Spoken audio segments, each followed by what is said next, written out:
All right.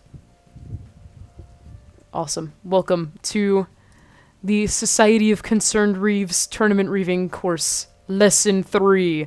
We're going to be covering everyone's favorite weapon set. I do not mean that sarcastically, but I do want you guys to prepare yourselves because Reeving Florentine is objectively the most difficult. Anyone who says that it's not difficult is a liar, and they are lying to you. So we will be covering Florentine today. We're also going to be covering Great Weapon after as a treat, because Great Weapon is objectively the easiest to reeve. It's not a coincidence that these are paired together. Most of this is basically going to be like an hour of Florentine, because Florentine is tricky. So I hear you in your heads. You guys are going, but Leo, why is reeving Florentine so hard, you say? And then I say, well, you remember how when we were looking at single sword, sometimes it's a little hard to see exactly where the swords might be hitting. The same thing with sword and board, because, you know, it's like, okay, now it's single sword, but there's an obstacle in the way. How do I know where this sword is landing? Now imagine if instead of only looking at one sword per person, you are now looking at 2 swords per person. So you're watching 4 different striking angles. That's what makes Florentine difficult. Smile. However, the good thing is that you, realistically, should never be reeving by yourself. So, tips for Florentine. We're going to start by watching a lovely, lovely Florentine video from the Mark Bottom YouTube channel. TM video by Anya. Shout out Anya. She's the GOAT. So, for Florentine, the biggest tip I have that we're going to start off with is objectively, you're going to want to initially, since you're going to be reviewing with another person, probably talk with them and say, hey, when we're watching this fight, let's each try to kind of watch one person primarily. So, like, obviously you're not going to be able to say out loud, like, I'm watching a Gremlin as this fight starts, shouting at your other Reeve from across the ring. But you know, like, if you two are looking at each other and you guys clarify, all right, cool, whenever the fight starts, we're going to watch the person that's on our respective right. Because you guys will be, like, you know, perpendicular to the fighters. That makes it a lot easier. You're not watching all 4 swords. You're realistically only watching 2 swords that are going out. And then wherever things land on the person you're staring at. Let me turn this off. It's going to distract me. I love Persona music, but still. So, for this video, we're going to go ahead and dive in by watching this fight on the right side, because we're probably not going to be able to see that one, but by watching this fight on the right side between Haru and a Gremlin. We're going to watch it in normal speed, and then we'll slow it down, and then we'll talk about some points of observation for your initial thoughts with how it is like to reeve Florentine. So let's dive right into it. 2, 1, touch and go!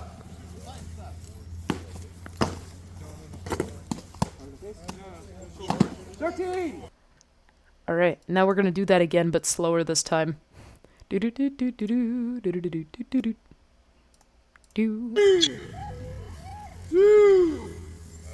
just told me to throw in whenever I need to throw in, right? Yeah. Okay. So, do me a favor, pause it. Yep. Alright. So Hedu is the younger guy with the blonde hair, right? We're looking at him in a turquoise shirt. We're looking at him. If you pay attention to the way he's fighting right then and there, you're going to notice a good majority of what flow fighting you're going to see. This is going to be the easier person to reeve. If you go ahead and play that, Leo, a good majority of people are going to do exactly what he did. That left arm does not move. It's a defensive thing, almost like a shield.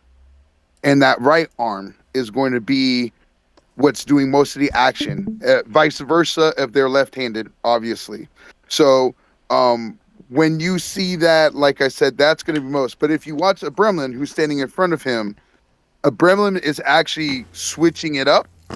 he's got his right arm doing the blocking, and then he's throwing his left arm. Even though I fight Gremlin a lot, so I know he's right-handed. So you won't when you start getting two players who are fighting like a Gremlin, that's when it gets real difficult because the feints are going in deep. So try to spot it. Call it out while you guys are here. When you see, oh, I see another player keeping that left hand just to block, right hand doing all the attacks. When you can recognize these characteristics, doesn't only help you as a fighter, but it helps you as a Reeve because you can kind of see the person take 2 or 3 steps and already kind of figure out, I can see the way they're moving their body. This is how they're going to swing. And it kind of helps you kind of know where to look. Go ahead and give it a play. Let it keep going through.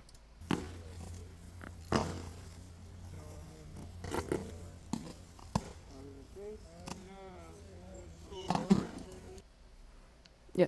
Another thing to keep in mind also with Florentine, with this angle, it'll be a little bit harder to see, but as the fighters rotate, it'll be easier. There's going to be a lot of stabs because there's no shield to block a stab. Objectively, that's a Florentine fighter's greatest weakness is when a stab comes in.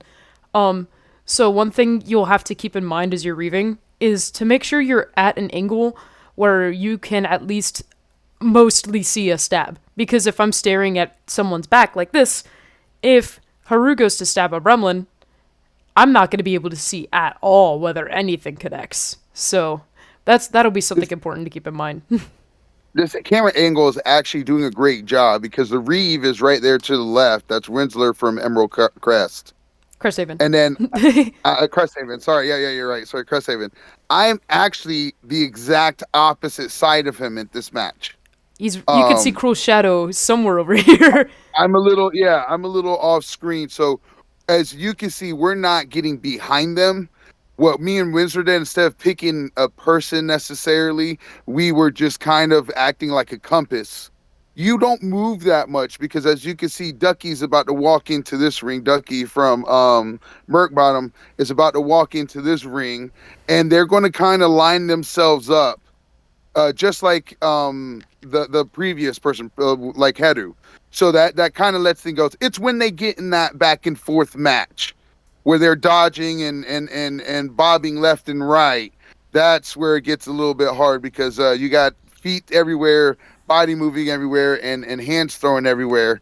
When we start getting into those, go ahead and play through. When we start getting to those, you'll see we'll start calling little ways to help, but really experience is what's going to help you the most on that.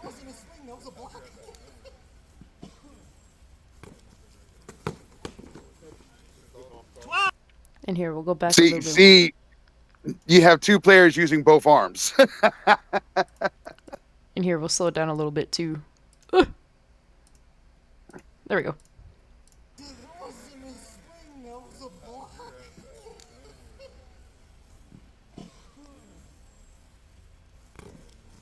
Short engage, safe engage. Yeah, I saw the arm there. I saw the double tap. I didn't see the double tap on the first run. But yeah, real quick, if anyone wants to unmute, what are some things you're noticing as we're looking at Florentine? I know this one is objectively busier than watching a lot of the other weapon sets, so... Well, you still have the double tap from some single sword fighters, but you've got 2 extra swords that are moving usually from those same players. So, and then they throw feints, right? So, you've got all kinds of stuff wiggling, and only some of the wiggling counts. Yeah. Here's the crazy thing. Reeving is what's helped me the most with the feints. To acknowledge how deep to block into. Now I still got stretch to go. But that reeving is what really helped me notice how deep these guys were getting committed to the feints and why they were working so well. Yeah. And so we'll watch this last exchange one more time. You can see where things are connecting there, the double taps. And then we'll go ahead and watch this next one. Oh, and oh my gosh. That person's in the class right now. It's Rain. Whoa. All right. We'll go ahead and... I think Ducky rocks my shit in this fight, too. Let's see. You were right. All right, let's watch that one in slow-mo. But here. This was also months ago. I was new to the game. I'm a better fighter now. Oh, how much somebody can change in 2 weeks is crazy. But yeah, what's nice is you can see where everything connects really clearly from this angle. And that's kind of also a good example of just like it is objectively easier to see where things land a little bit in Florentine versus Sword and Board, just because there's not like a big thing obscuring your path. But imagine if there's like, the shots Ducky is throwing, but ×2. That's when Reeving Florentine gets a lot more difficult, which I'm sure there's definitely going to be some really quick fights happening in this ring. Well, here, the reason I knew to look for shoulders was because how he was extending. Mm-hmm. So I knew Ducky was going to reach for the safe shoulder shot where I can do a quick snap and kind of step away, keep my distance still. I think Raylos knows how to flow. I don't think I've ever really found flow, but I think he, let's see here. 12. So here, we'll go ahead and slow this one down too and look at it. Whoop. And this is another good angle.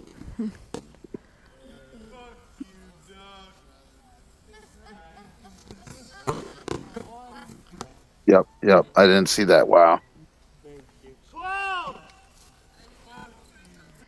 He got that shoulder, that left shoulder.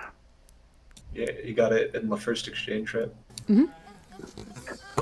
I don't know if that one was deep enough, but that second one sure was. He only got one arm shot at that point. So Yeah. When you watch Duck fight, he'll go for the right. He'll go for the shoulder. He'll go for your left shoulder with a light one, and then he'll do an insurance shot and take out a second harder one on the same shoulder just in case. Yeah. It's a Duck classic. The Ducky classic. Yeah, it's also really funny because something I noticed while I slowed it down is when you hear Ducky yell 12 in the previous fight, you also hear in slow-mo 12 going, "Fuck you, Duck," for taking his number, which is really funny. But completely unrelated. I just noticed that. I think that's funny. You blocked,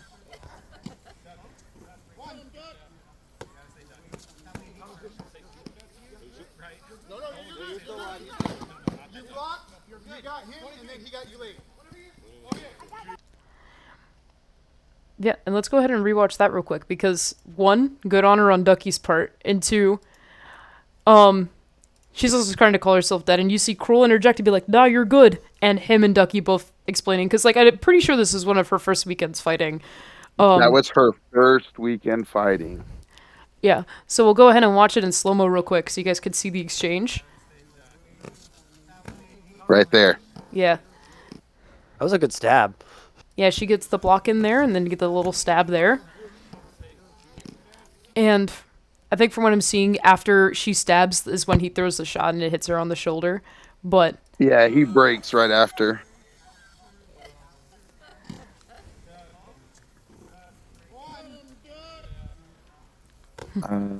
Mandy, Merc Bottom. There you go. Yep. yeah. I'm trying, man. I met a lot of people as KGMR, so I'm trying to remember the names. And there we go. And then she gets back in the ring. Boom. So that's like a lot of the things I appreciate from these clips are there's a lot of really good examples of a lot of the fighters being pretty honorable and talking through things with each other. And that's something you always want to promote when you're reaving because like tournament etiquette in general isn't just like, of course, tapping swords at the beginning of the fight, which tapping the swords and doing the respectful reset and then engaging again. It's also like, calling out when your shots are late, making sure when your opponent got you that they know they got you. When there's a Simo, making sure it's like clear, communicating clearly with your opponent, especially when they're new. It might take them a second. So that's a very good example. But we'll go ahead and watch this next one. I think that's Nemo, question mark? What's your number? You heard me, right? 15. Yeah.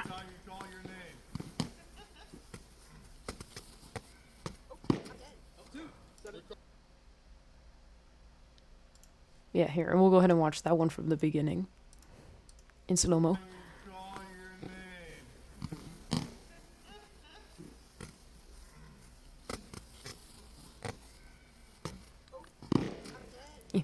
And you'll see it takes her a second, but obviously, like, it's good because both of the Reeves give her a second to, like, process the shot, which she does. And then she goes, oh, I'm dead. Which, you know, both Reeves know this is a newer fighter. So it's a good instance of, like, giving fighters a second so that way they get the opportunity to be honorable and process their shot, especially with newer players. So that one's pretty straightforward. 17. 7. Oh, here No! you go. No, zoom back in on the other one! No! No! Yeah. No! These are... I was gonna say that's gonna be a tough one. Time Lord and No! I understand, but still... maybe you could do Tana Nocturne. But I was also just like, oh my gosh, Time and Nemo are hopping it. No! This is fine. Okay. Yes, so we're gonna watch this one between Tana and Nocturne. That was... Oh man, who's this person standing right in the middle of the way? Come on. Yeah, tell this weirdo to move. What the heck? Okay, anyways, we're gonna go back to this fight with Tana and Nocturne. Rip. I want to see this. It's fine. I'll get over it in 10 seconds. Anyways, all right. Hit the space bar.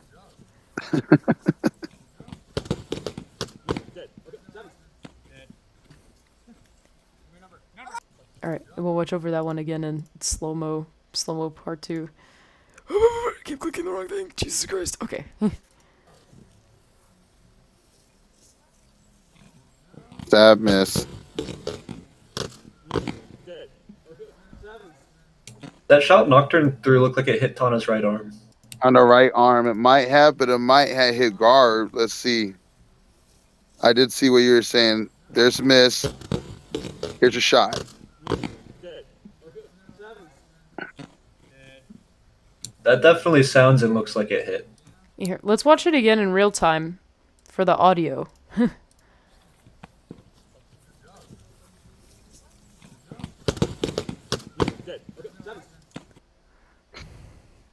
Do it on the slowest. Yeah, we'll go to quarter speed. Ooh. Yeah, because if she had, Tana had her wrist all the way out. And that ankle will usually tell me. Here comes the block. There's the shot. Ooh, I don't know. That's slow. It's hard It to, looked like it it's hard to poured. tell from that angle because it could have just not made contact. You can't Yeah. tell. So of course, It could. So now this happens. Let's see. Here goes. That looked like they could have just poured. That happens all the time in Flow. They both stepped in. They both had multiple swings. I can guarantee you on the look on Sir Nocturne's face, he thought he got that strike. And it's definitely hard to do with slow-mo. I can only imagine 8 feet in front of your face, Leo. That is a hard shot to call. I don't want to take away from somebody, but I also don't want somebody to, to lose the potential achievement because they got the kill. And then this is one of those other cases where, too, if this is like, let's say, the first instance where we've seen a questionable call from Tana in this Weapon Master event, or even in this one Iron Man with Flo, then this is when we go, okay, well, it wasn't necessarily clear, but maybe it was questionable. Keep that in mind. So if she hops back in the ring again, and there's other questionable calls throughout the rest of the Weapon Master, or like if there's 1 to 2 more questionable calls, then it's okay.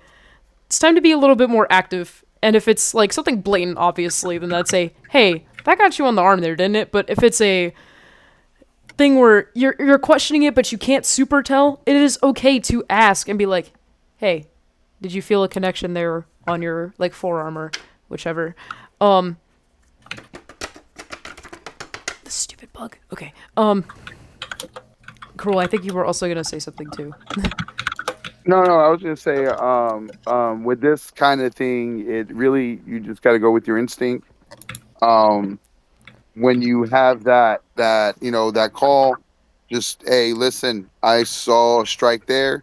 I didn't feel a strike there. You got to go for that call. Just like Leo said, like specifically Tana, I could say, all my experiences with them because I am an active fighter has always been honorable. Everything I've seen in the ring that I've read has been honorable. Not saying that a player can't have a bad day, but that one was so close. Nocturne took the kill. I'm going to let that one go. Let me look at a couple more fights. If I feel like there's a couple more that are getting close or just not getting called, like I'm going to make that call for you. Hey, I saw it on the arm. I don't think that second strike that to the chest would have worked because that arm would have been dead. You know what I mean? And then go from there. Um, but it's when with flow gets a little nasty, especially when um people are quick, like you're dealing with Bolt, Time Lord. Time Lord's a great flow fighter.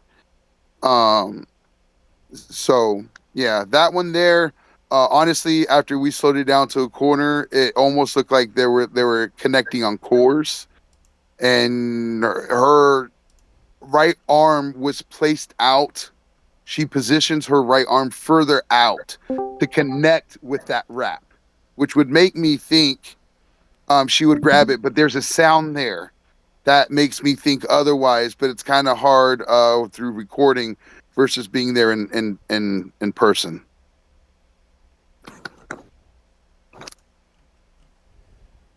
You can keep playing through. Heck yeah. All right. And then, also, if you just popped in, I know a couple people have joined. If you want to get your signing credit, just type it in the chat that's attached to the Discord call, so that way, can forward it to. So let's do this if you guys are up for it. There, way to see who's in here.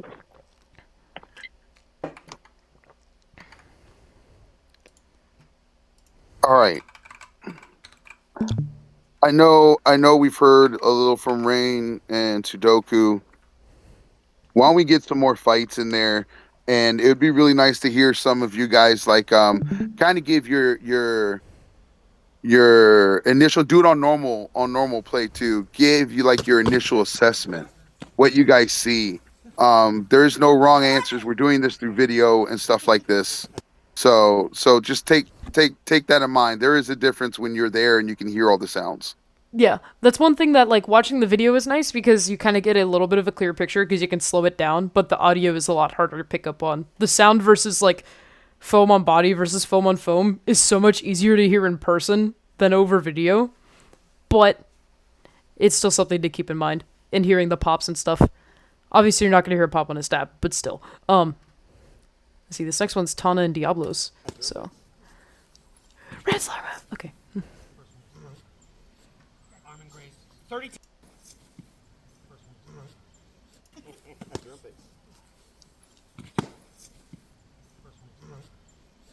Arm and Grace. 32. That was the net call. Yes. Okay, your new number. Thank you. Diablos is my name. Does anyone want to have any comments so far on those two that we just saw with Diablos and Tana and then Nemo and Cookie? Did it go neck to shoulder? Did it go shoulder to neck on Diablos against Tana? Let's rewind. Let's take a look-see. That is a good question, and prepare for that argument.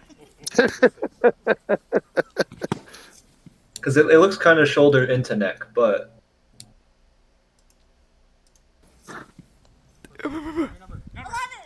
I do gotta say one of the toughest calls is when you see the head shots and the shoulder and the neck shots, and they want to dismiss the whole thing and they don't want to take the initial clean part. A shoulder into the neck is a dead. We jump, we juke, we dodge, we bob, we weave, we block, and all of that helps determine where that shot is going to go. So if you take a shot to the shoulder, to the arm or something before it hits an illegal head, or neck, you take that shot. That shot was clean. Not what follows after, especially if you're getting disoriented from the face shot, which most people do. Um, but that first shot, yeah, that was a really good question. Can you do it on 24 or 25? Yeah. 25. Boop. I mean, it's gonna be we're on the outside angle of it, so it's gonna be tough.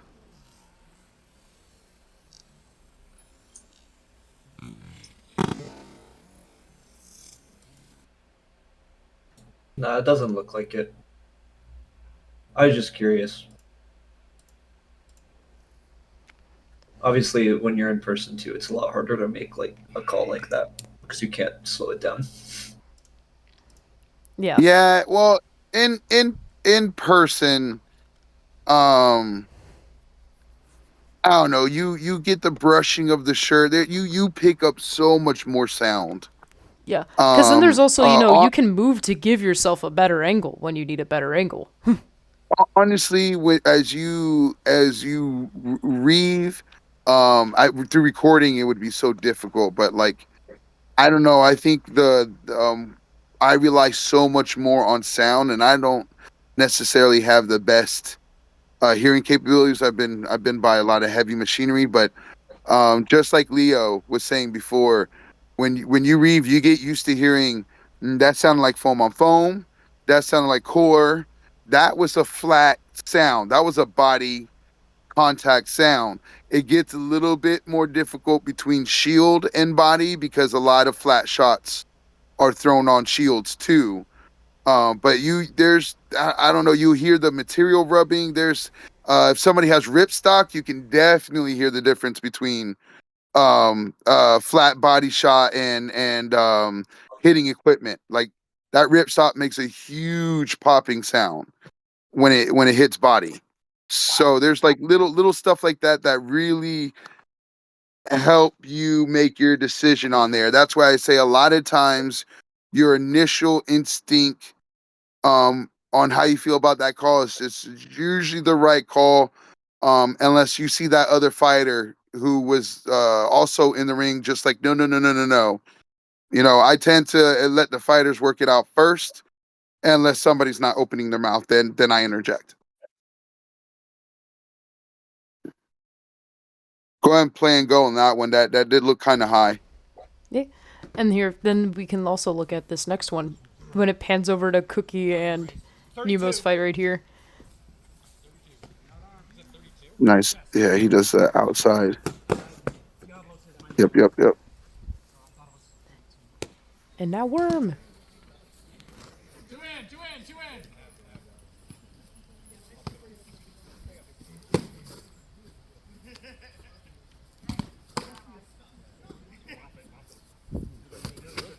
I'm looking for arm or stab.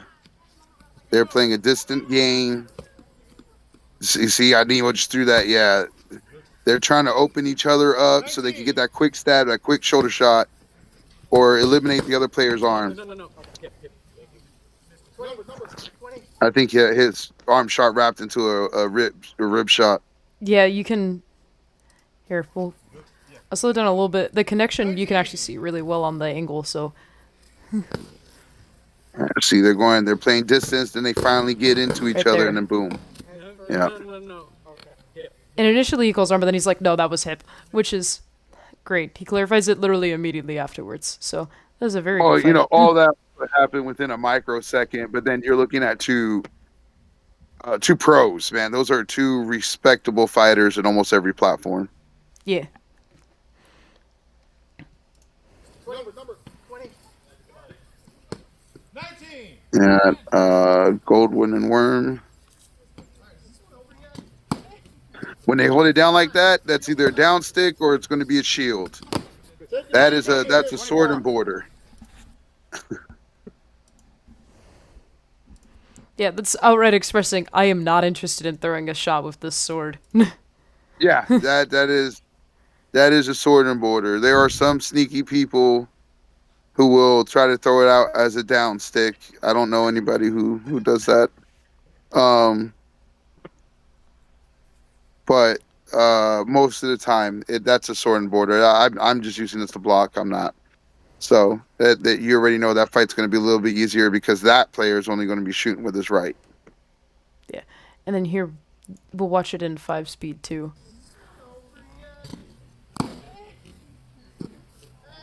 He's playing a distance game, does the feint right on the shoulder, right?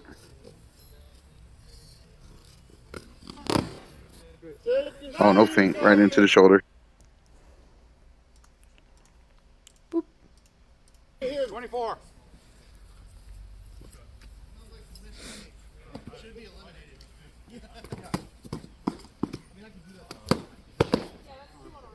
24.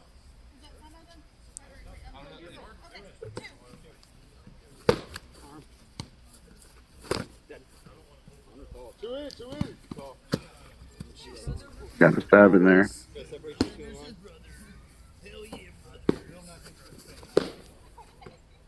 Good. 9. Yeah. Does anyone want to watch any of those slower, or are you, kind of seeing the things to be looking for a little bit more with flow?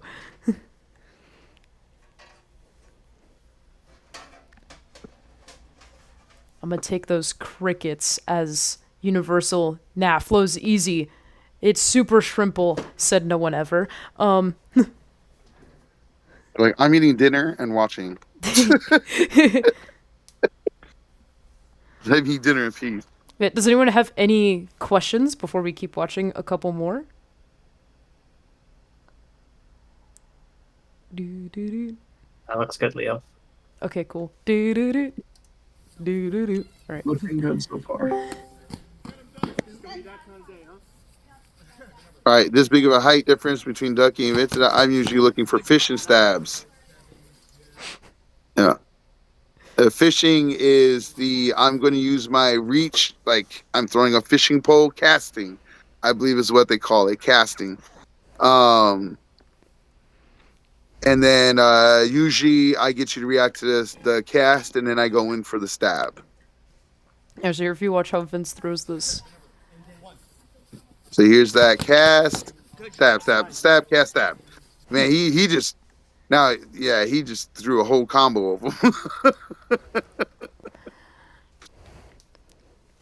Yeah. And obviously the biggest challenges with flow are just like you're watching 4 swords but watching it in real time, obviously not being able to slow it down.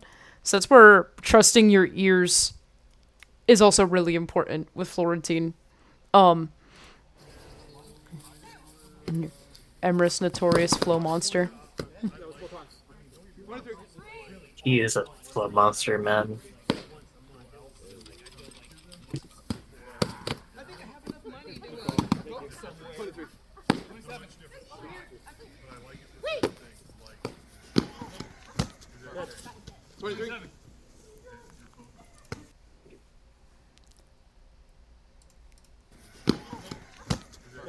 And yeah, before the camera zooms in on Tana, you can see where like Emrys gets the quick stab in here, which is something that's really important to keep an eye out for in flow, because that's like That's Flo's enemy, is the stab. yeah. Now, if you notice who's doing the stab are the more skilled players of Flo. Like I said, you're going to look at most of the players who don't. You can probably play through. You're going to look at most of the players, and a lot of them left shield, right attack. Your more skilled are going to use both arms, and they will stab like crazy. 23.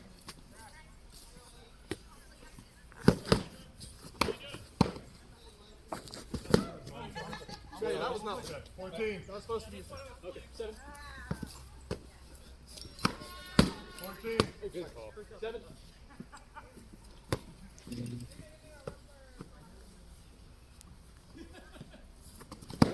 That's 14.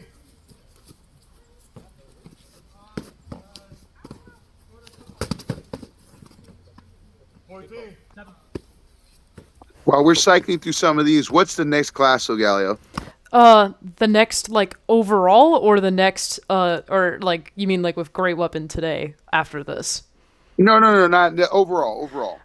The next one is gonna be, let me turn this down a little bit because it's super loud for me. The next one's gonna be about tournament organizing in general. So, how to get your Reeves together, make sure everyone's on the same page before a tournament. How we typically run the major kingdom level tournaments in Neverwinter. Organizing your scorekeepers, basically everything you need to know to run a tournament. Okay. Oh, so I will use some stuff then. Okay. Yeah, that's when I'm just like, hey, Krewl, yoink! It's gonna be on April 23rd, which is a Wednesday, at 6 p.m. once again. Except, seeing that a lot of people are actually here on Thursday versus Wednesday, maybe I will do it on Thursday instead. I don't know. Maybe I'll have a little poll and see if people want to do it on Wednesday or Thursday. As if I can, for Thursday specifically, at the exact same time this would be is also when Falling Fire Monarchy meets now. They moved it from Monday? Yeah. Stinkers. Well, Just letting you know.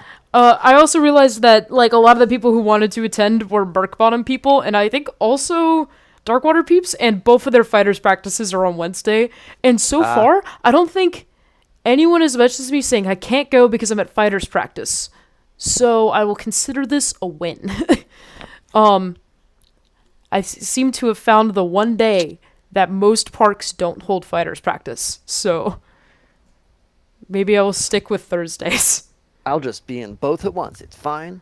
Everything's fine. That's what recording is for. Also, what do you need monarchy meetings for? I'm kidding. That's a joke. Well, in all fairness, Sudoku, the Kingdom organization for like Weapon Master and smaller tournaments, that's more of my nerdy cup of tea. As you can see here, we had, if I can remember, 42 contestants. In most of my Weapon Master, Great Weapon went all the way down to 15. People dropped out so that we wouldn't do an Iron Man, which sucked. I want to do a Great Weapon Iron Man so bad. Anyways, so this was a little more tough because I usually would have a ring for every 15 people I have. 10 to 15 people is usually what I do. Flow moves really quick though, so I did open a third ring for Sword and Board because that's a lot slower, and that's little dumb stuff like that I would give tidbits about while we go over like kind of my, for lack of a better term, formula of having a constantly moving line, because we have noticed over the last year or so the difference between people having an enjoyable time at the end of the day and not is how much time they're sitting inside that line. And as you can see here, the line is moving pretty, this is normal speed, so it's moving pretty consistently. It looks like you have somebody coming into the ring every 10 to 12 seconds. So your time on the line is reduced to less than 2 minutes or 2 minutes. You're not having a bad day. You're going to get into that ring 8 to 10 times. You have a chance to start a streak 8 to 10 times. You're pretty good. When they start only having 4 or 5 times because they're sitting in that line for 7 minutes, that's when people are going to complain. But that will be next session, April 23rd, as Leo just said. For those of you who are here and interested in Sudoku, obviously I can catch you up to that stuff if you end up missing it. Yeah. I appreciate that. Yeah. And also, one thing we're going to talk about after we kind of watch a couple more of the flow fights is getting into, like, talking about tournament etiquette again. Because we talked about it a little bit last time. I was going to say last 2 weeks ago. So we'll also go ahead and talk about that a little bit, probably after a few more minutes of watching these fights. Now, you'll see, speaking of etiquette, almost everybody tapping. They go in, they tap, they fight. Now, I do gotta say, there are people who do not like that, who do not like tapping. Um, they don't I guess care about the etiquette or whatever that's behind it. And there are people who like to tap and immediately from the attack go to the attack. Technically, that is all legal. I personally am not a huge fan of it. To me, the weapon master is about skill. You're supposed to flaunt your skill in that weapon set and show what you can do, not what you can sneak, not what you can cheat, not what you can, connive out of the person in the ring. It's your skill. I had a big motto. I am going to recommend it to a lot of my Reeves. I don't know if you can. I'm sure Leo can hear it, but you will hear me and the Reeves yell all the time. Tap and go, tap and go. It's like a controlling mechanism. It's like marketing. Here's a simple phrase, and you get people to tap and go. It's what it means, fight, right? So you help everybody in that line get into the mentality to make this line move a little bit faster and maintain the etiquette. You don't have to just go and start blazing. We can still do the tap, we can still have the full etiquette and still have fun while keeping things moving along. 9. And the thing with Flow is those fights are usually over real quick. Sword and board takes a while.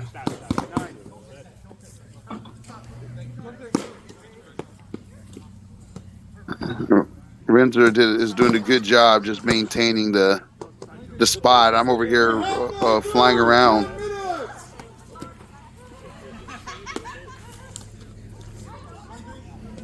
And one thing you'll see a lot of also the Reeves doing is if they notice no one's hopped in the ring for like more than a second when they've been calling, they'll shout at the next person in line and be like, get over here. Which is another good thing to keep in mind when you're running a tournament, just keeping the flow of the ring going.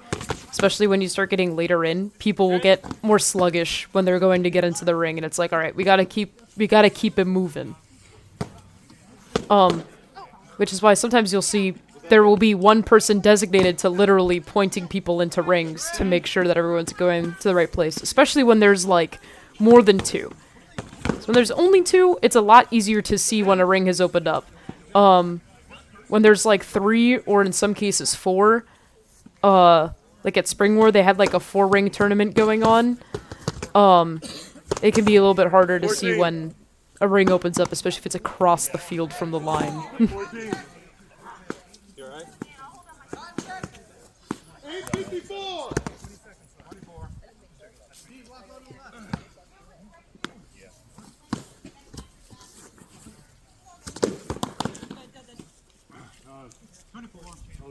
Sure? You got back to new? Oh wow, he took that. Oh, good call.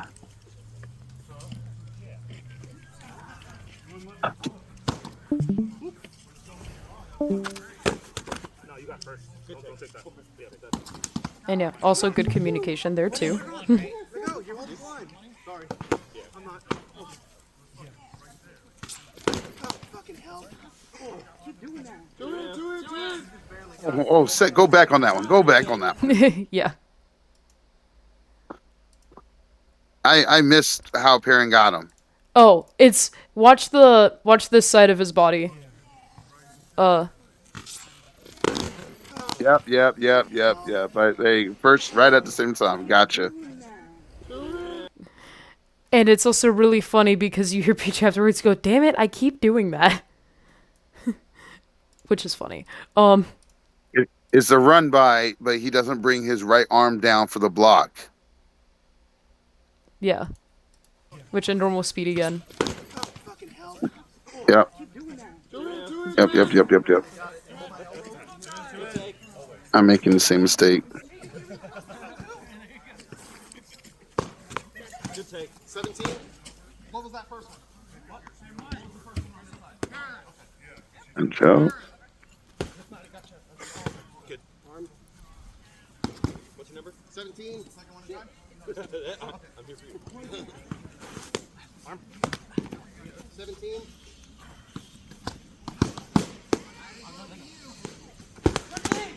Leg posted. 27.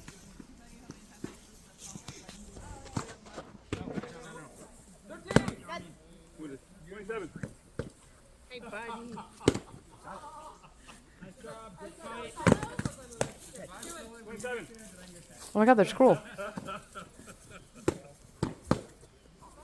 I think I was holding time and reeving. Yeah.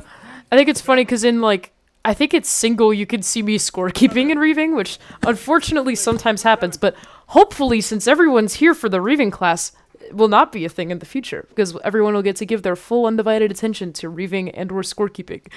But Well, yeah, sometimes, you know what sometimes we're it trying has to to achieve happen. here.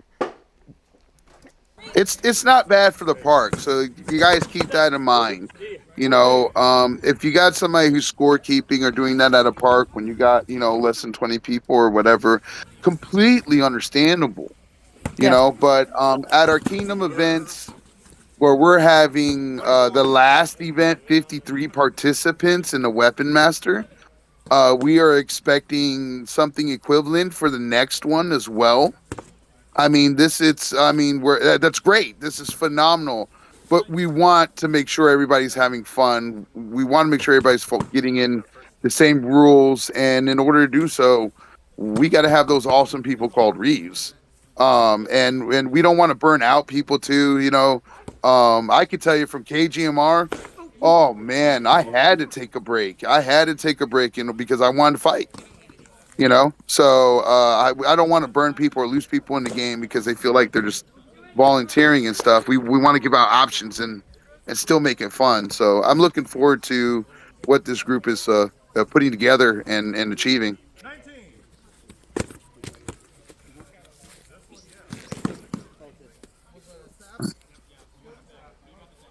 Now, can you go back a couple of seconds? Yeah. Cookie had a nice little flurry there, and then go a little slow on it.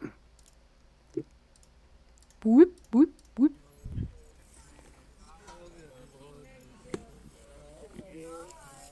You see a lot of this in Flow 2, 19. and it's where sound makes a huge difference. Takes the arm, flurry, flurry, flurry.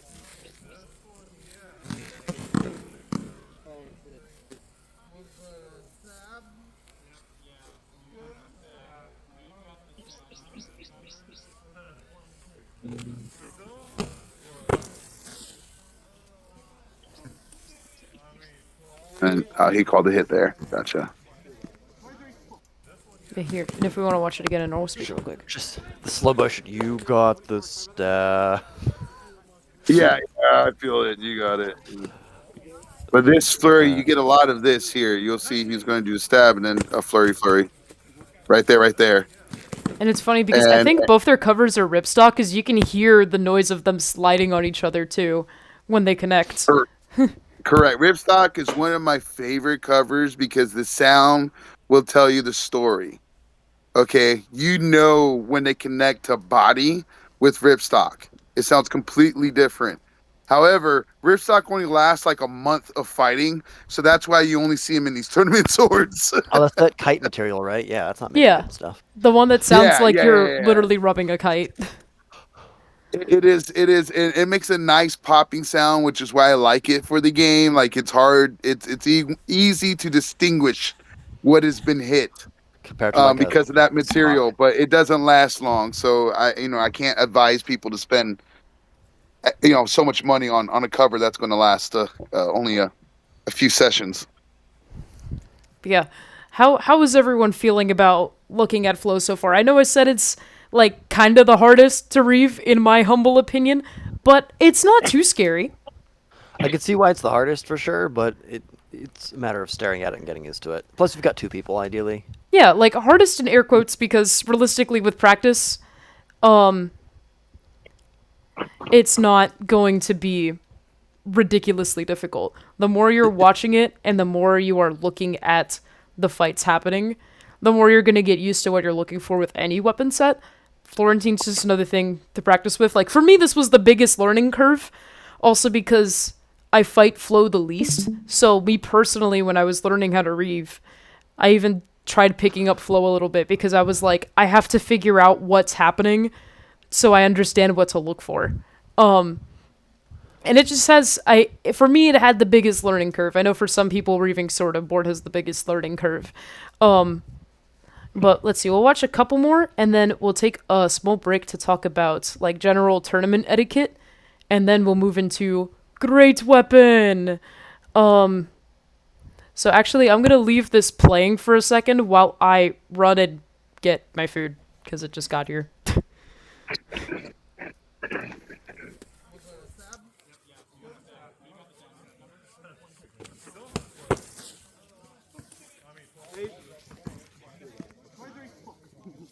Now you gotta work.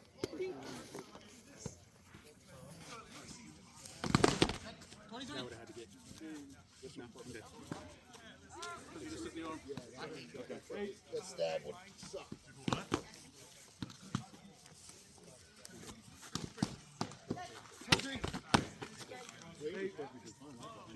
Thank you.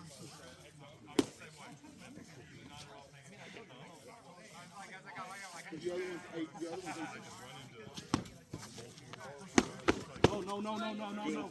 Good call. Number, Dougie? 12!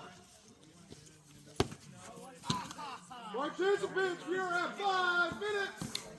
5 minutes! 10!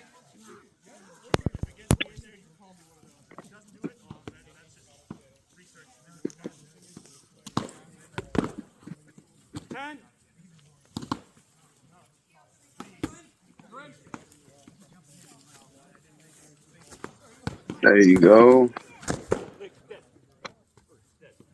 Yeah, Lord and Raylos there. Worm and Raylos.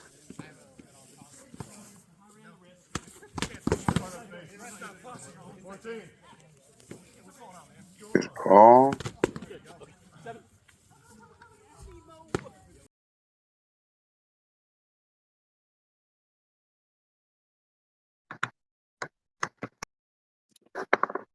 The idiot with the green sword is these trees.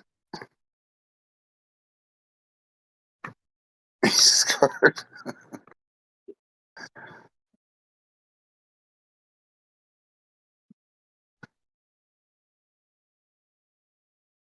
Usually with flow, the more common I'm shots back. I forgot to you're unmute my mic. you're going to see is on the arms, on the shoulders, or the stab.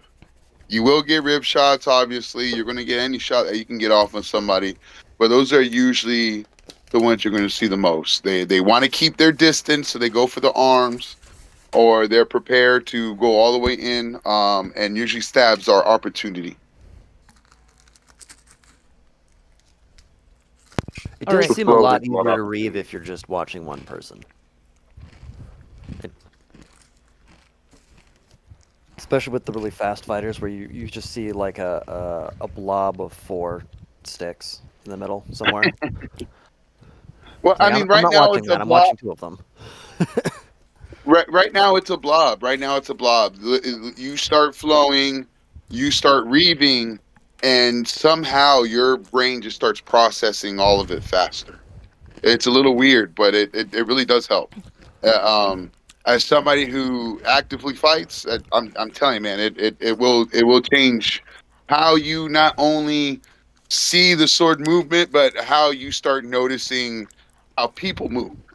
Because essentially, what you are doing as a Reeve is you are people watching, and all of a sudden, you're going to see a large amount of patterns. Um, the only reason I've gotten to the warrior I have now is because of me being able to view that the most people stand up and only protect with their left arm. So you can imagine, as somebody who's a little more ambidextrous when it comes to sports, because I used to box and I hit baseball, and so I'm a little goofy to kind of begin with. So I started practicing with my left a lot more. Yeah. And just by doing that, it has raised my game because people don't know what to do with the left hand. But that's a trick. You know what I mean? That's not really going to help you much as a Reeve, but that's just something I had noticed just from watching people fighting. Most of my footwork is actually stolen from watching people fighting as I was Reeving. And the same thing goes for the shots. A lot of times I might not necessarily know where your shot's going to come from, but I have a good idea of where it's going. And That's also, why I'm getting that block.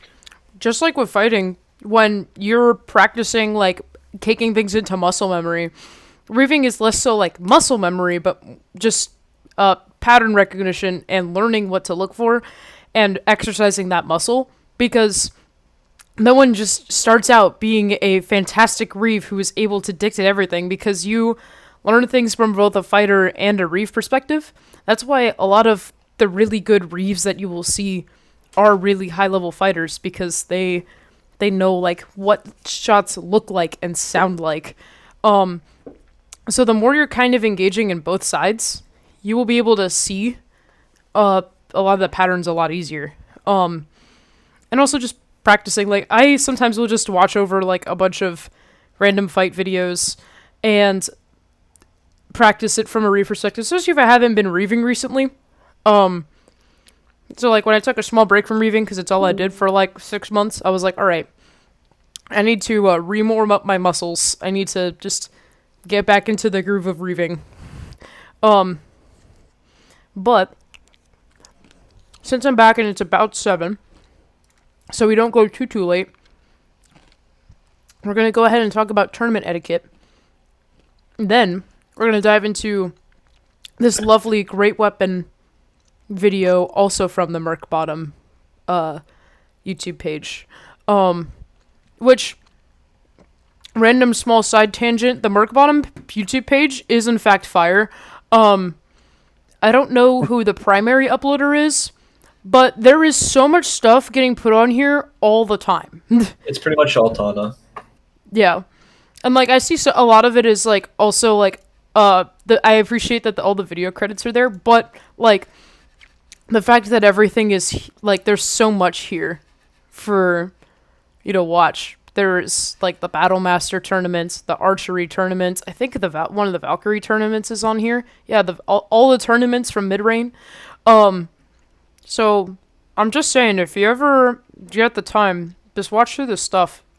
Random side tangent, so good work on them. But Did someone say an Order of the Rose? I thought I heard someone say am I that. smelling an Order of the Rose? I'm sorry. I thought someone made that recommendation. I'm pretty sure that recommendation has definitely been made, at least from people outside of Burnt Bottom. Yeah, and if not, Yeah, OMG. and Tana's gotten a lot of awards for already as well. A guy with the black mask has definitely put that in, because I've been through their page already. Yeah. So when I first when we did the first video ones, I was like, man, I need to find videos, and then it popped up on my YouTube feed like a message from the algorithm gods, and I was like, oh, it's perfect. So yeah, but yeah, we're gonna go ahead and talk about tournament etiquette, trademark. This is where I would have a really fancy graphic if I did. So obviously, like we've already mentioned, tapping swords is a general show of etiquette and honor. Tapping and then resetting to a neutral position so you guys can both engage in the fight. I will say the emphasis on the resetting to a neutral position, because like Krewl'Sol mentioned earlier, there are some people who will tap and then go straight into fighting. That's not very polite. So tapping, taking a step to reset to neutral, where no player has an advantage over the other, and then engaging in the fight, is a really good show of etiquette, which is something that, as a reeve, and especially when you're organizing tournaments, you can mention before the tournament and emphasize. So, for example, when you're laying down the rules, like, all right, it's going to be a 20-minute Iron Man, you regenerate your wounds after each fight, yada yada. At the beginning of the fight, tap swords and then reset to neutral, and then you may begin. Making that clear to everyone participating in the tournament beforehand, so there's a clean standard for what we're expecting when a fight begins, is important. So saying, all right, tap swords in the center of the ring, reset to neutral, then begin fighting. Awesome. Now every fighter knows what they should do when they step into the ring. Obviously, there's going to be a couple like random instances where they might not necessarily tap, but they will give the nod of acknowledgement to fight. For example, if there's an open category and there's a great weapon versus a sword and board. They might not want to tap because there's an obvious, like, reach differential there if they tap. So just starting off on opposite ends of the ring, and then going like, all right, and now you may engage as a Reeve, so both the fighters can then walk in and initiate, is another really good way of establishing that in open tournaments.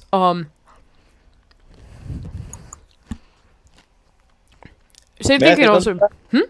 Sorry. May I say that? No, apologize. No apologies needed. I just wanted to see if I can add something to that. Of course.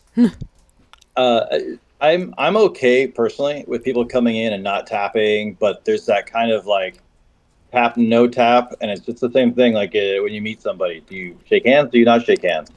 And it's like, hey, we're not shaking hands. Like sometimes we've had those meetings, right? But at least in Amtgard, one thing that really makes people stand out is when they tap swords. They tap swords with every single fighter, but then a female fighter comes in, or a newer fighter comes in, or maybe a fighter that's not as has as much renown, or or well known by other people, and then that person just gets tap sword and smack, smack, smack.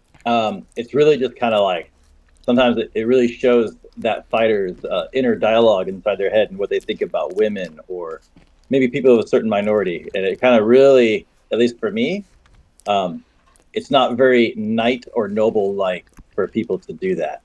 So 100%. Get clarity. If you want to role play as the bad guy in the tournaments, hey, I'm all for it. Like if you kill me on that stuff, I'll probably chuckle and laugh. But at the same time, sometimes it can be seen as toxic behavior, and then also kind of like if I might say, a passive aggressive slight towards people that are not the same in the game. So that's something that I've seen in some of when I've scrutinized videos, where I'll see a certain person that is really good at fighting, and they're only doing that. They're tapping swords with every single person. But if it's a woman who's bisexual or a woman of a certain ethnicity, they just don't do that. And I'm like, maybe they did it on purpose. Maybe they don't. Maybe it's just, a quirk that they have that day. But some of the other fighters notice that. And it's really hard to shake a bad reputation in this game. So more so than anything. And so that's my 2 cents if I wanted to just have that moment on my stump, and I'll get off. I mean, you said it yourself. That gets noticed. We are in an inclusive environment. I am from the diesel heavy mechanic and construction world. I mean, no offense to anybody, but pronouns and all that stuff, just not an issue in my professional life, right? It's just not something that comes up very often in the field that I'm in. I personally can care less. I'm all about the individual. That's my personal thing. As a minority myself, I have absolutely experienced what you're talking about. Honestly, I'm a glutton for punishment, so all that means is I'm gunning for you every single time I see a tournament. Not to, beat down harder, but if it affects you that bad, then I can only imagine how it's going to affect you when I beat you, and that makes me feel 1,000 times better. Listen, for people like that, for people who are not actively acting out, it's kind of hard because you don't want to give them or their cause, whatever that may be, any attention. But when you do see stuff like that, I could tell you what, send me a message privately, because I would like to know who we should have eyes on, especially if a specific community is being segregated. You know what I mean? I don't know how to say it any nicer or PC oriented. I think if I could just say it bluntly is we don't want to have like a bunch of jerks, right? Like we want to have fun, and I think it's okay to be, at least for me, I think it's okay to be a little harsh sometimes. But at the same time, we have a code of conduct at Amtgard. And when we kind of start seeing those passive aggressive things, it's like, hey, bro, like, can I talk to you for a minute? It looks like you were playing like a total asshole out there.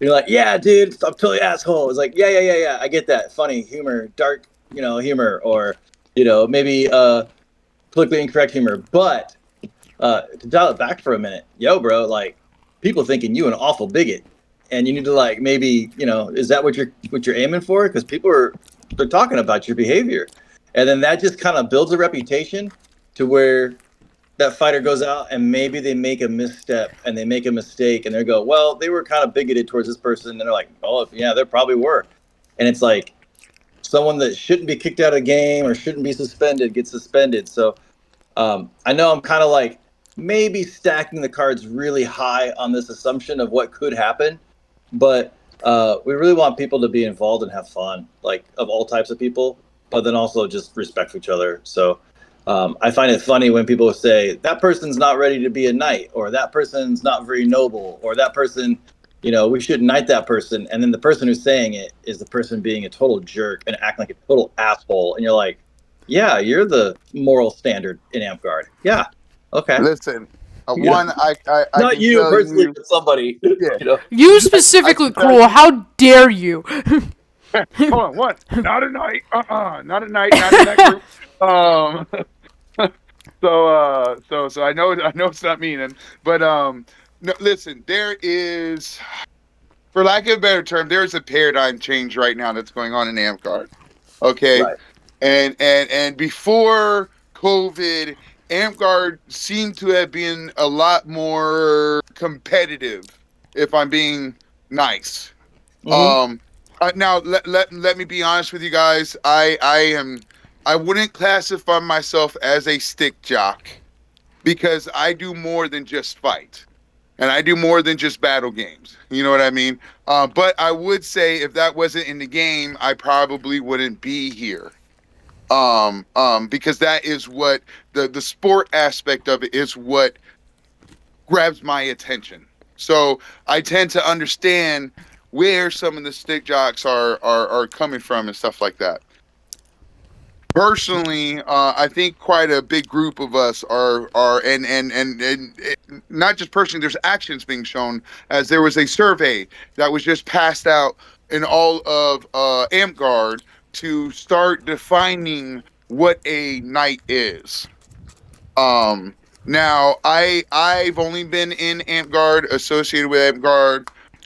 We are in April, so for 2.5, right? 26 months. Okay, so I'm not a professional. I'm not, I haven't been here for decades. I don't know. Unfortunately, I got into this game late in years. However, in my What is 2 this guy years about? of terms, I have been the president for 12 months already. So I think I have a pretty good concept of the foundation of this organization. So me personally, there is a difference between a knight and certain titles that people get before knighthood, and I do look forward to somebody coming out and finally saying that this is this and that, because to me, the path to knighthood is always service.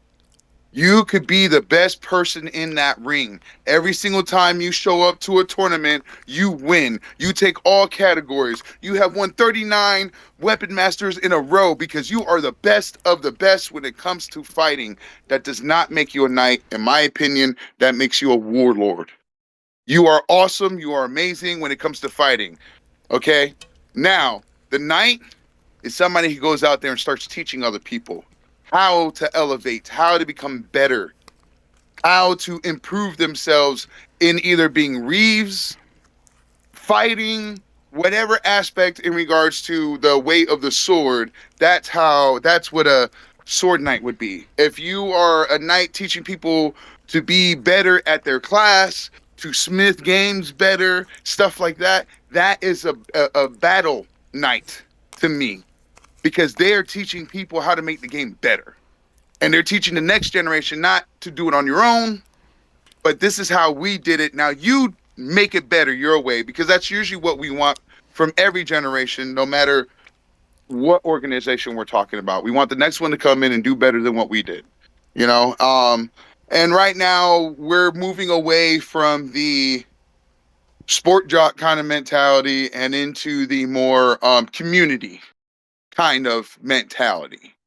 So I think what you're seeing now, hopefully this is hypothetical and not something that you're dealing with on the regular. If so, please DM me. And this could just be a conversation between you and me, but if I have problems inside the parks, I do like to know, I do want to make sure all of our people are enjoying themselves. That's the whole purpose of this. Otherwise, why are we here? But I do think that's what you're seeing now is a lot of people are getting all uppity about little decisions that are made in here, but it's just because you're seeing the paradigm shift between the people who are. I'm more worried about the sport and level aspect, and now you have more people who are interested in keeping us a happy community and enjoying the sport and doing things together in a safe environment, more than just the sport itself. And real quick, if we also want to hand off to Chop, because Chop does want to say a few things also on etiquette too.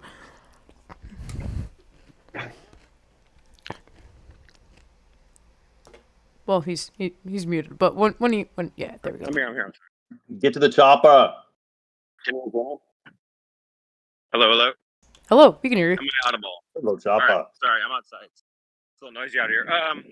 One thing I do want to say, just from the perspective of reeving for etiquette, it's going to be kind of hard to control etiquette during the ring. This is why it's so important at the start of the tournament. It's important we're having this conversation because it makes us aware of these etiquette issues as they arise, and we want to cut these things off before they become issues. So even establishing it at the beginning of a game, that reminding players that once swords are tapped, game is on, you can be attacked.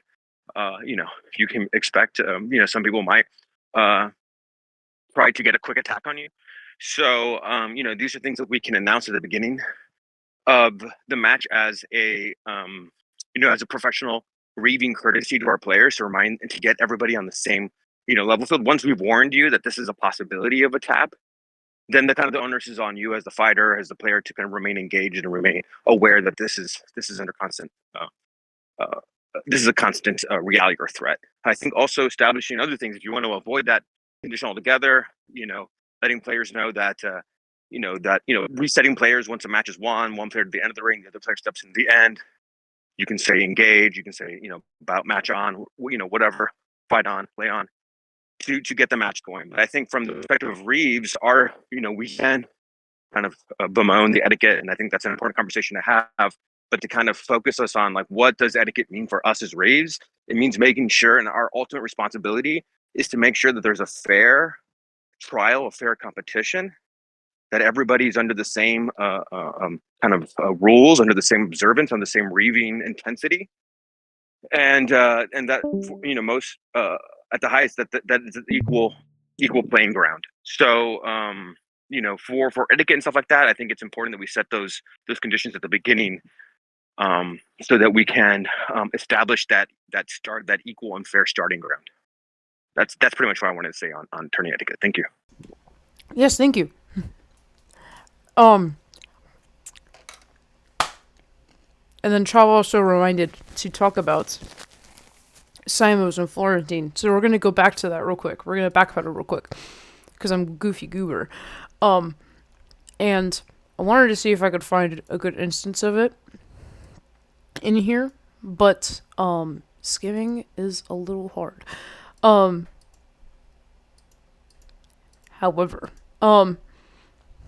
Simos, similarly to single sword, you can see that Simos, at least in this specific tournament, haven't happened as often, but they are still objectively more common than I feel like in certain other weapon sets. Because I feel like with sword and board, you see them obviously just a standard amount. I feel like single sword, it's all the time.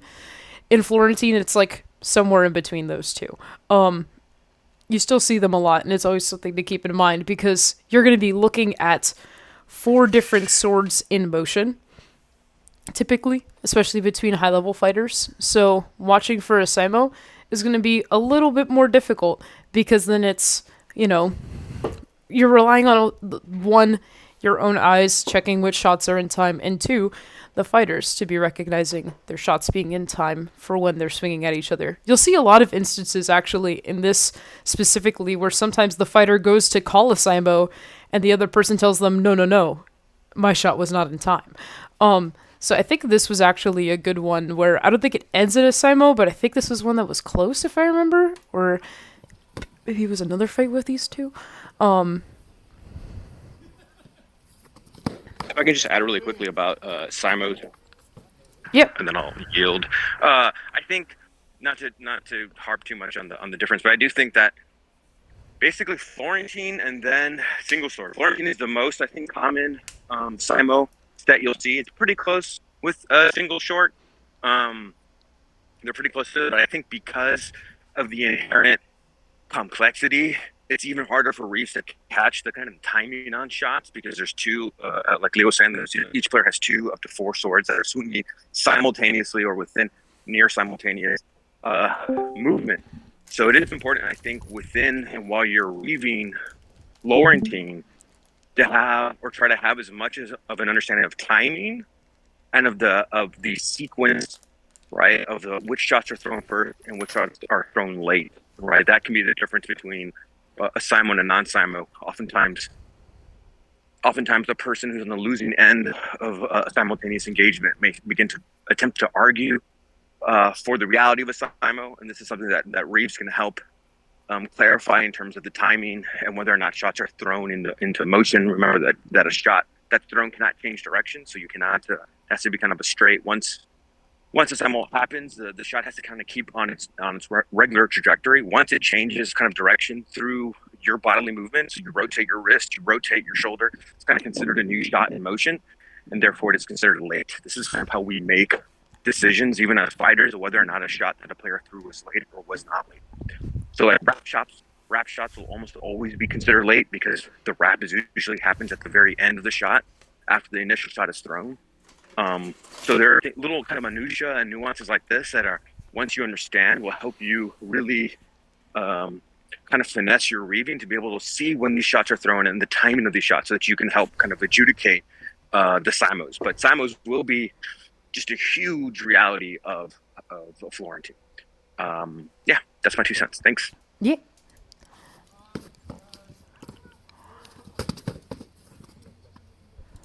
Oh, wait, there wasn't this one. There's another one somewhere. There's one somewhere. Somehow there's actually not a lot of them in this specific video that I noticed, but I might be going a little crazy. I know there's some somewhere.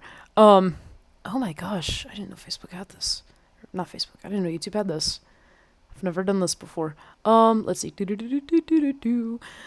I wanted to see if I could find an example. I don't think there is one. We'll find it. Is it this? Is this what I thought it was? It might be this fight.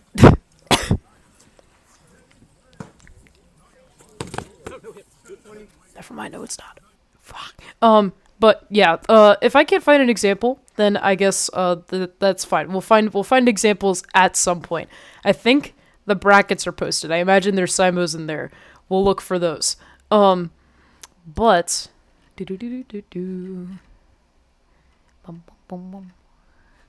see if it's somewhere. Then it would be here. Okay.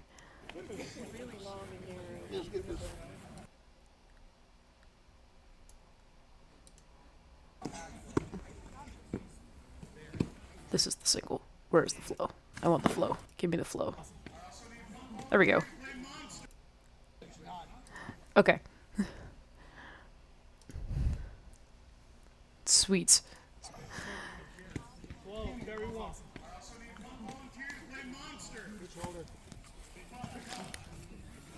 What's the monster? Hammers. 6 points of armor. You're in here.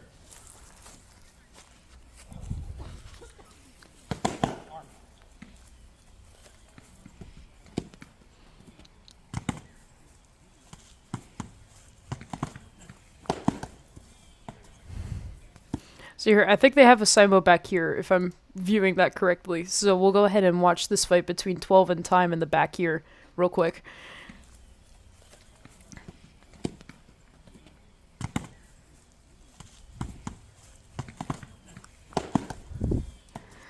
yeah, you can see that is obviously, like, seeing Simos in Florentine fights, watching them happen, especially in the higher level fights where things are constantly flying, is objectively a lot more difficult because you're watching the four things. Like, but if you just, like, keep in mind pretty much everything that Chop just said, it would just make the process easier and easier the more that you're seeing Florentine fighting happen. But does anyone have any other questions for now? You can either type them in the chat or unmute. And also, if you haven't signed in and you want to sign in credit, please type it in the side chat. I'm going to take those crickets as a good sign. All right. Sweet. Then, in that case, if anything, we'll go ahead and look at Great, and if you want, after the recording is done, we can keep watching some more Florentine stuff altogether, and we'll cover that a little bit more, but for sake of video purposes, we're going to move on to Great Weapon. Great Weapon, in terms of reeving this one, I will say a lot of the shots that you'll be seeing, it's a little bit, in my opinion, it is kind of the easiest one to reeve because everything's happening a little bit slower because the weapons are a lot bigger. Some shots may not be as immediately clear, especially because if you haven't reeved Great Weapon before, it is drastically different from the other ones because of where the striking edges are. However, you're going to be seeing realistically a lot of stabs in Great Weapon, so that'll be something to keep a big eye out for, especially when there's size differential between the greats being used, because you can actually use basically any Great Weapon. You could use, I think you could see Ducky back here as a really long polearm versus there's some people just with greatswords. So that'll be something to keep in mind, looking out for stabs, especially when there's big differences in the length of the Great Weapon. And also, one thing that's important to keep in mind as you're reeving Great Weapon in, not just in tournaments, but also in, like, field situations, in, like, ditch fields, or even in battle games, is making sure that the players using the Great Weapons are using them safely. This applies to every weapon, obviously. If someone is swinging unsafely, then you should pull them aside and talk to them. But in Great Weapon, it can be really apparent because there is so much more momentum generated with Great Weapons. They are bigger. People are putting more weight into swinging them because you have to get it to move quickly. So when someone is swinging unsafely with a Great Weapon, it typically tends to go worse than someone swinging unsafely with a short sword. I will say one thing, just as a side tangent, that Falling Fire does often, is newer players aren't allowed to use Great Weapons until they go through at least, like, a training class with one of the more experienced Great Weapon fighters at the park. So that would just be something to keep in mind on Kingdom Fields. Sometimes maybe people haven't been trained with the Great Weapon and don't necessarily know the safest way to use it. So that's when it's a really good time to keep an eye out for people, making sure they're using them safely. And if they're not being safe, pulling them aside and saying, hey, like giving them pointers, teaching them how to use it safely, or pairing them with someone who can teach them how to use their Great Weapon safely. But regardless, we're going to go ahead and dive into this. And like Krewl'Sol mentioned earlier, this is just a bracket, I'm pretty sure, because there's 15 participants. So we'll be able to see actually every fight in this one. Yeah, we'll go ahead and dive right into it. Decent in the single. I got 5 in the single. 2 streaks. You're also like super new. A lot of people have been fighting since 1999. So.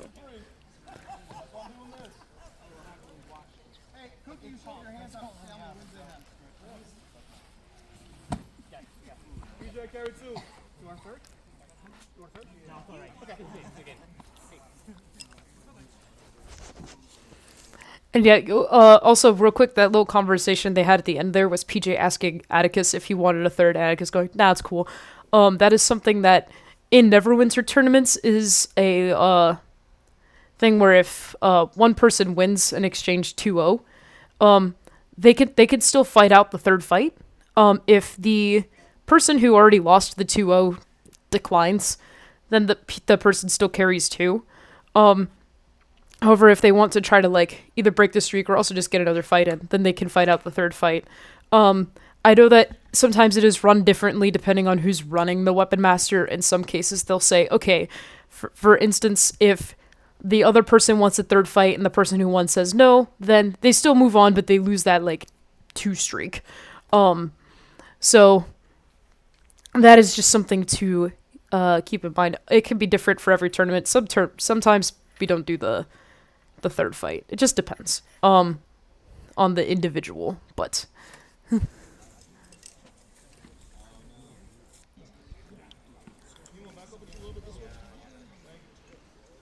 and you'll also notice for how they set up this ring, obviously it's a lot bigger than the other 2 rings. They literally just took the other 2 rings apart and made it the ring for Great. Because obviously you're fighting with bigger weapons. You don't want to cram them in a tiny space.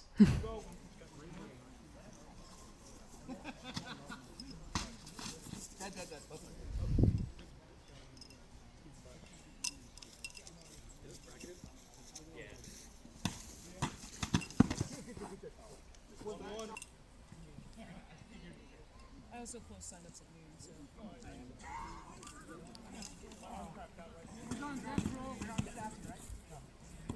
You were already to go into Iron Man, so it's too late for that. That was Embers? I think yes. Embers carries 6, right?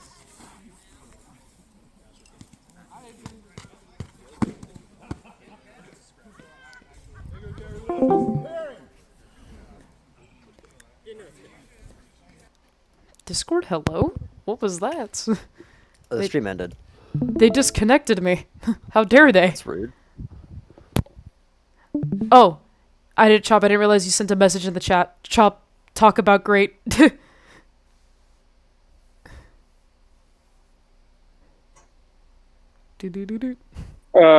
Yeah, great. Same thing what Leo said. I mean, mostly I think that the important thing about Great is that we do care about player safety. So, looking for baseball swings, looking for the big power drives, looking for swings that originate from up top, like downward moving swings, near heads and things like that. I mean, players practice a lot of finesse, and so a lot of these shots are not going to hit head. I mean, the number of times we see headshots is, I think, is fairly low. People are very worried about their heads.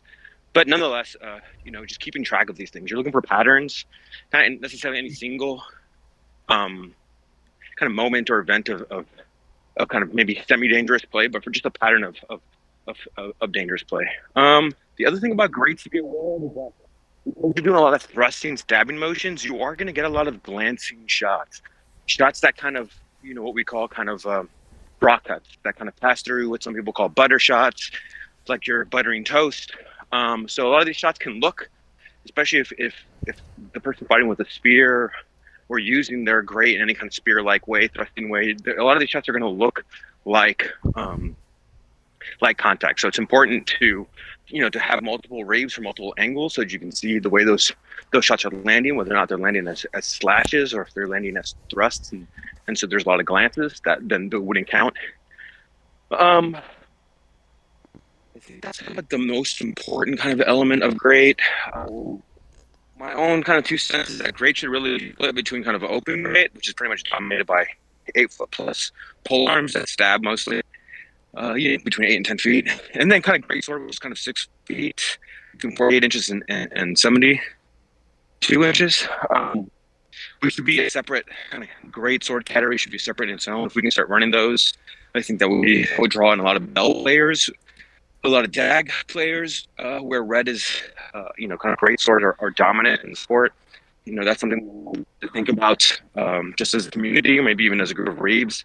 The level playing field in the Great category is kind of fairly similar to what using a Great is in an open, where you're kind of just run down pretty much by all the sword and borders, by anybody who has pieces of equipment. In the same way, in a Great tournament, anyone who uses anything that's not really an 8-foot pole pretty much gets run down by anything longer than an 8-foot pole. So that's my 2 cents. Be aware of the butter glancing shots. That's going to make things a little complicated. Be aware of dangerous play. be aware of kind of strikes from the top down that are glancing towards heads, and kind of ring. I think the ring depth, right? You can make a big ring for great, but great needs a lot of room. So kind of boundaries, I think, are optional. I think a lot of places don't really use them. Players that retreat endlessly will get warned by the Reeves. I think that's one way to handle it. Kind of just poor play overall. But other than that, I think that's kind of what I have to say. Thanks for giving me ground. Of course. I yield. So yeah, we're gonna keep watching the. Also, like the colloquially 12 to 6 shot, as if you were looking at it on a clock. If someone does that, that's when you literally go, "Hey, don't club people in the head." Which, like, great weapons are bound to, at some points, just randomly have moments where even the most experienced fighter may smack someone in the head, because that happens all the time with swords. So why wouldn't it happen with greats? Literally the only time I've ever been, like, actively, like, very, very mildly injured was with a great, but it was literally the most freak incident where the person with a spear on the other team was stabbing someone in front of me, who then shoved their shield up and slid the spear into my mouth, and it cut my lip. And it was someone who's very experienced with their spear, and they afterwards like, "I'm so sorry." I'm like, I don't think there was anything you could have done to avoid that situation. Like, obviously that's not a situation where you'd say that person's being unsafe with their great weapon. So yeah, the repetition is the thing to keep in mind when you're looking at people fighting with great weapons for patterns of unsafe play, or with any weapons. If people are continuously being unsafe, that's when it's like, hey, let's take a chill pill. So yeah.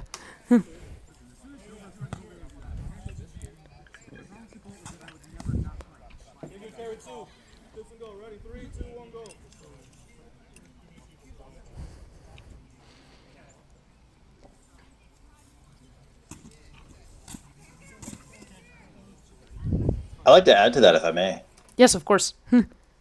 Cool. We do SuperCon every year, it seems, and we get like just random people, and they're totally in Captain Cabango, bang up people and swing like a caveman mode.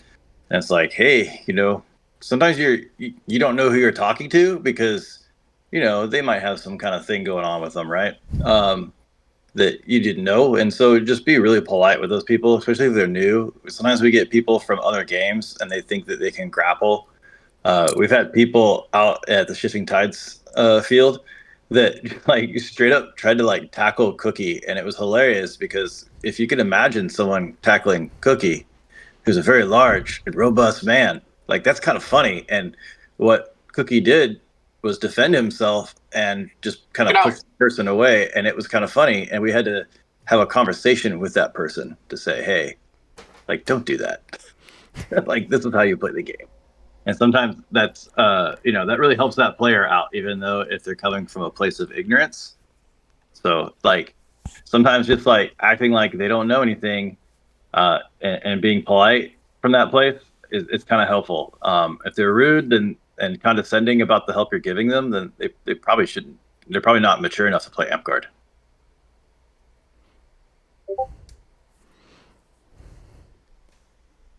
Thank you so much. And also, guys, round of clap applause for our incoming KGMR Skippy. Yippee! Clap noises. They don't pick up on my microphone. Anyways. I just want to say thank you. This is the first time I've heard clapping sounds not coming from my mom's room. So thank you so much. Jesus. Congrats, Skippy. Yeah, thank you so much. There's a clap soundboard? I could have just done that. Oh my god. It's still traumatic for me. So, whack. That's good too.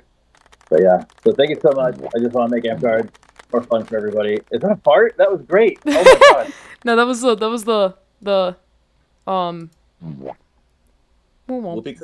it's like a boo womp.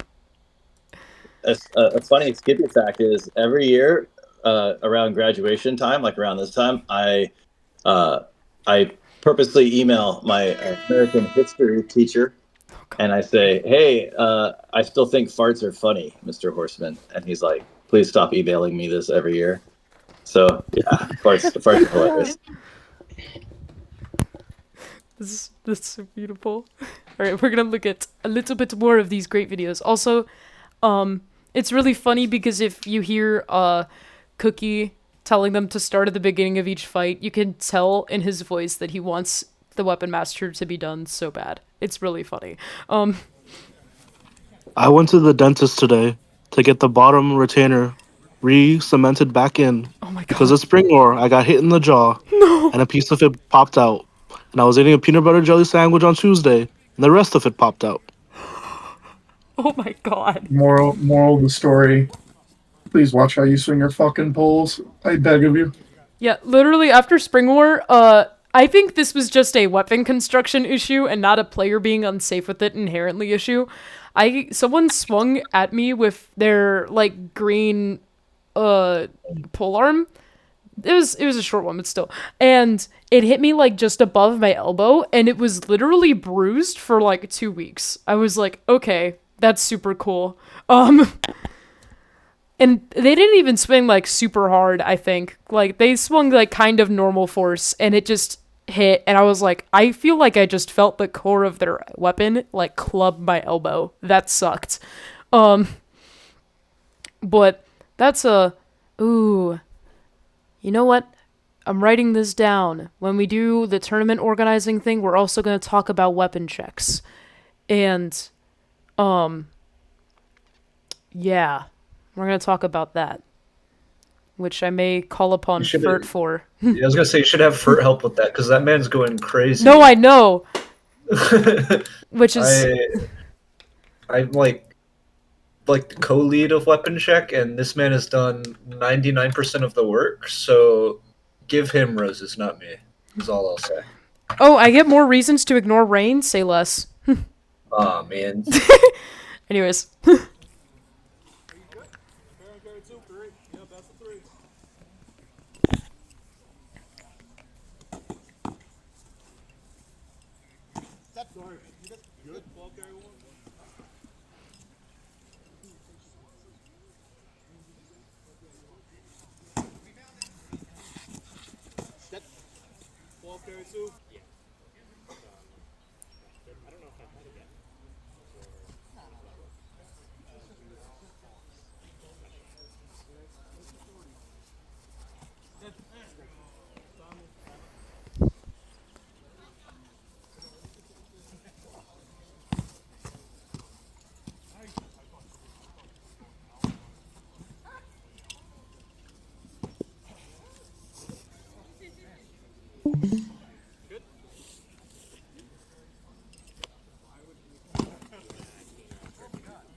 That's Simo twice, right?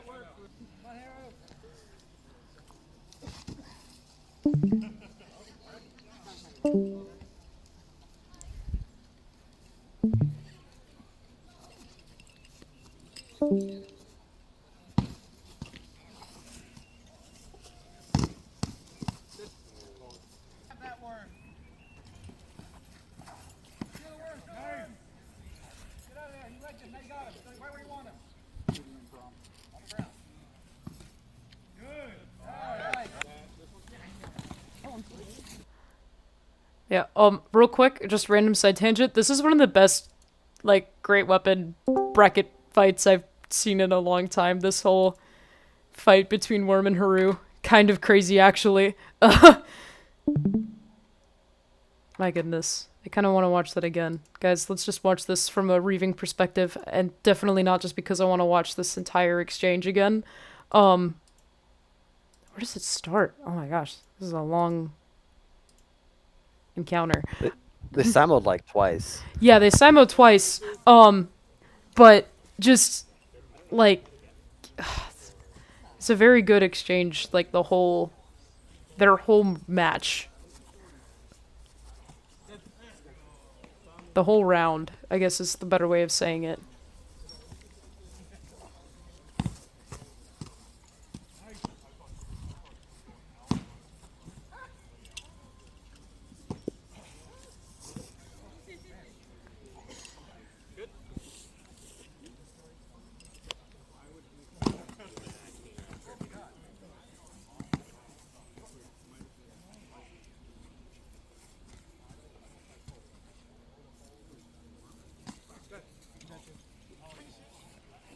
Simo twice, right?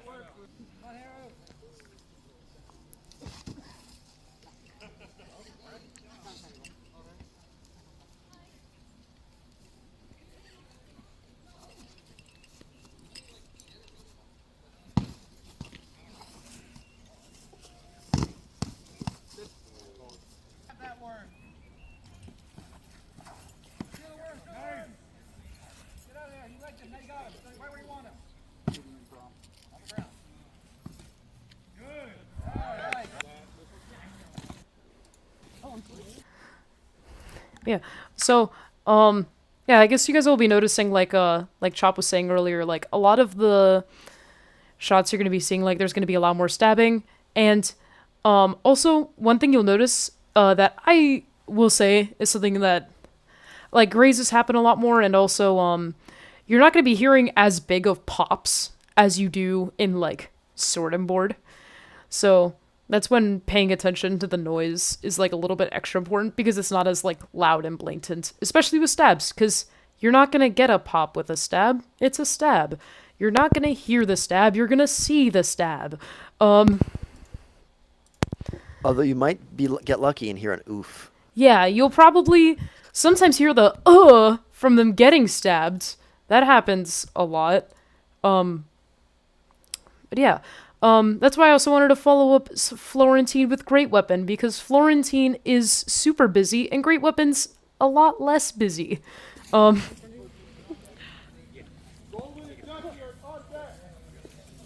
one. Yep. Hello! Nice to see you.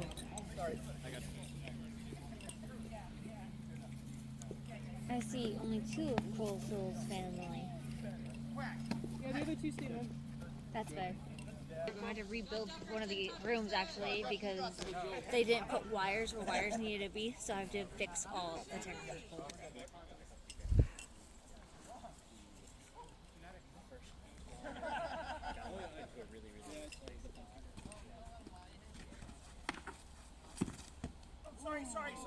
Sorry.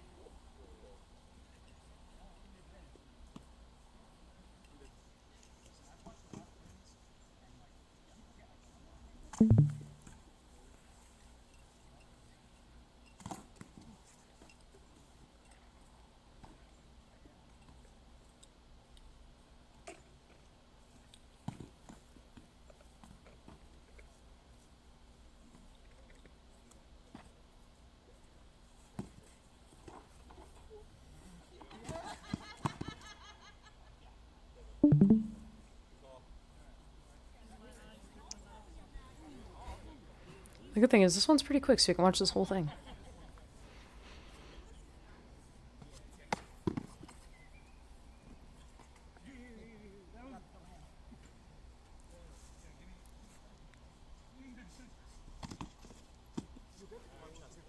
No, that was all clean. But wait.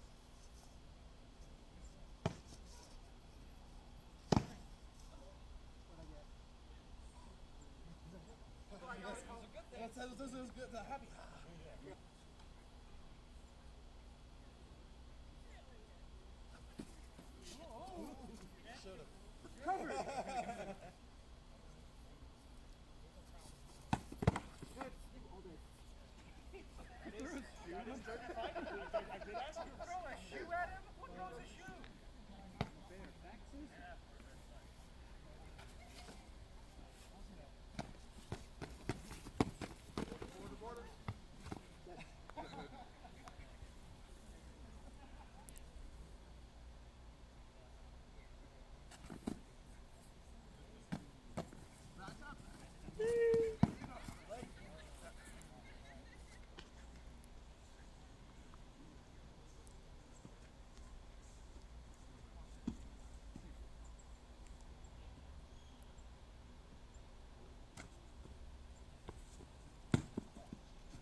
Alright, you got laid back.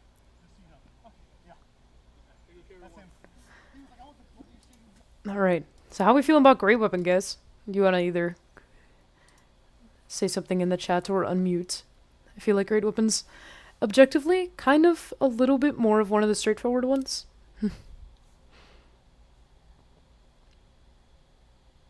I feel like Great Weapon is probably like one of the easier ones to watch. But I mean, as you said before, like Flow was probably the hardest to really like, figure out what's going on. Yeah. At least. Yeah, Great seems a lot easier to track. It's just, nothing's moving quite as fast. Yeah, because like even with single, even though you're looking at the same amount of like realistically, single and great, there's the same amount of striking angles in terms of there's the same amount of like strike legal parts that each person has, and there's the same amount of coverage. Like no one has a shield or anything. So when you're watching people fight, great versus short, the thing that makes it harder is in short, everything is so much faster. Great's just a lot less slower short. Yeah, there's also a lot less like weird angle rappy shots because you can't really do that with an 8-foot bamboo stick. So it's all very straightforward for the most part. I'll also say single is also like a lot more prone to having simos. Like 100%. You'll get so many simos over and over and over again. The only thing you can really do is just not get hit. Yeah, the rarity with single is when a person actually stays in the ring. Which is why it's really funny because you'll notice this if you're ever scorekeeping. A lot of the time with single, it's very obvious like who like the top 3 are going to be because you'll see like really big clumps of streaks. But then for the other ones, sometimes you'll bracket and you'll have like 2 or 3 kills. But that's just because everyone else either had like 1 kill or just kept simoing. So yeah, if anything, we'll just watch like a couple more fights in this Great Weapon video, and then we'll pretty much be done for the night. So I don't want to make the video too long. It is almost 8, so it's been almost 2 hours. Oh my gosh.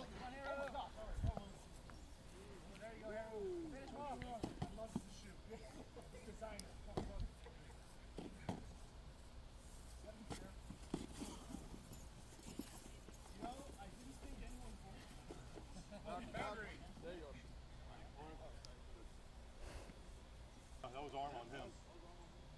I only got arm or shoulder. Okay. So it's just arm. It's arm. Okay. That was my fault. I thought I saw something. It was just arm then. Yeah, that was swat.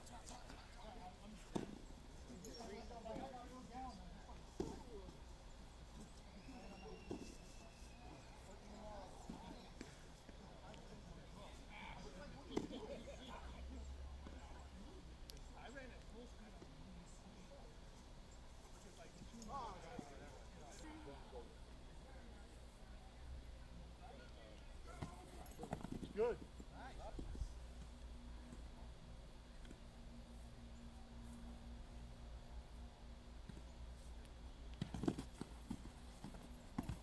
No, you're good.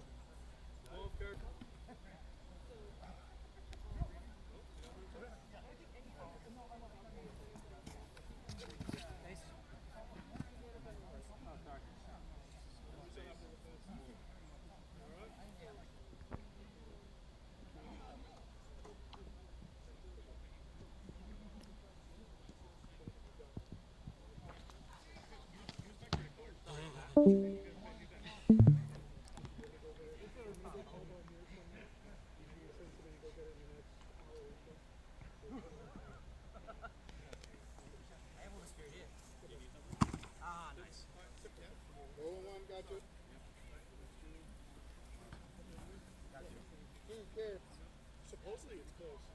Everything I've noticed is everything is 20 minutes away from something else. It drives me nuts. I don't get it. It's like this place is cursed or something.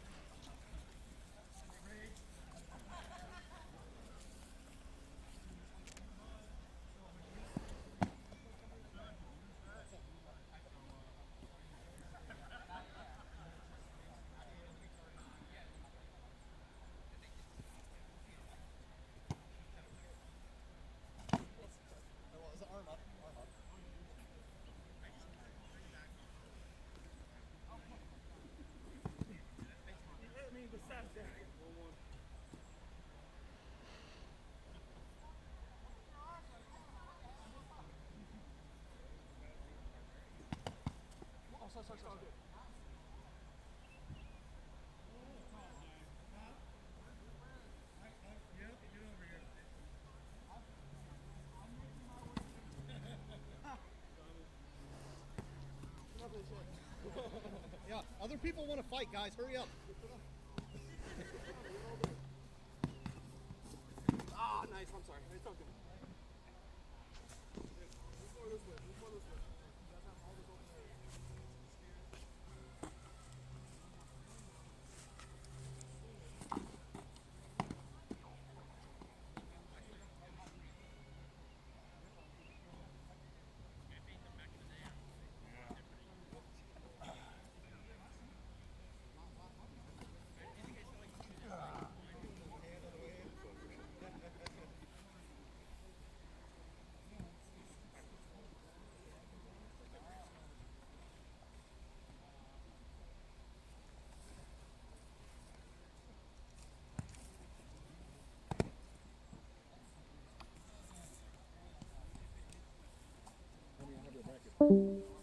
Do-do-do-do.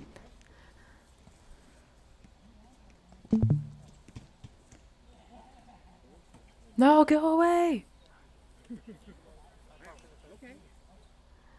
Boop. Alright. Yeah, okay. I think that'll be about it for today. Unless anyone has any extra questions that they want to ask. But I am going to stop the recording now because this is long.